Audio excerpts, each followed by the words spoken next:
எல்லாரும் வாயை மூடி மௌனமா இருந்துட்டா நாம செஞ்சது தப்புன்னு ஆயிடாது? நாம செஞ்சது தப்புதான் இப்பவும் என் மனசுக்கு படுது சத்யா. என்னதான் நீ சொல்லி இருந்தாலும் நாங்களும் ஒரு தடவை யோசிச்சிருக்கணும். அபியையும் தேவியையும் நேரா இங்க வீட்டுக்கு கூட்டிட்டு வந்திருந்தா அம்மாவே சந்தோஷமா அவங்களுக்கு கல்யாணம் பண்ணி வச்சிருப்பாங்க.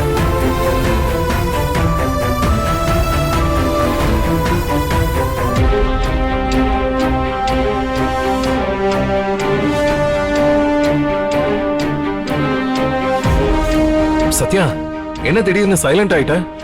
நான் சொல்றது உண்மைதானே? அம்மா சந்தோஷமா அபிதேவி கல்யாணத்தை பண்ணி வச்சிருப்பாங்க தானே?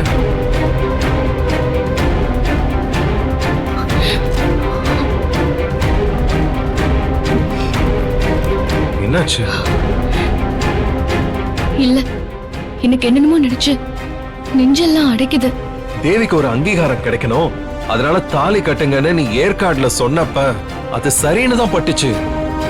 ஆனா இங்க வந்து அம்மாவோட தாய் பாசம், அவங்களோட கண்ணீர், அவங்க எமோஷனல் ஆகி மயங்கி விழுந்தது, இதெல்லாம் பார்க்கும்போது அம்மா சொல்றதுதான் கரெக்ட், நாம செஞ்சது ஏதோ தப்புன்னு இப்ப தோணுது சத்யா. நாம அவசரப்பட்டுட்டோமோன்னு தோணுது. ஐயோ, இவன் மறுபடியும் அம்மா பக்கம் சாஞ்சிட்டானே, இது பெரிய ஆபத்தாச்சே.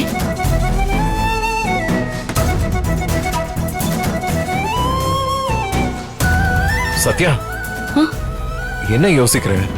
இல்ல அர்ஜுன், நீ தேவி பாயிண்ட் ஆஃப் வியூல இருந்து யோசிச்சு பாரு. நான் எதுக்கு தேவி பாயிண்ட் ஆஃப் வியூல இருந்து யோசிக்கணும்?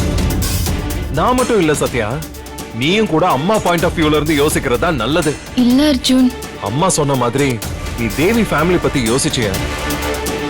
அவங்க வந்து உன்னைய கேள்வி கேட்பாங்க. இதுக்கு காரணம் அம்மா தானே நினைச்சு அவங்கள தானே குற்றவாளி கூண்டுல ஏத்தி நிக்க வச்சு கேள்வி மேல கேள்வி கேட்பாங்க. அப்ப செய்யாத ஒரு தப்புக்கு எங்க அம்மா பதில் சொல்ற ஒரு சிச்சுவேஷன் இப்ப ஆயிடுச்சு இல்ல?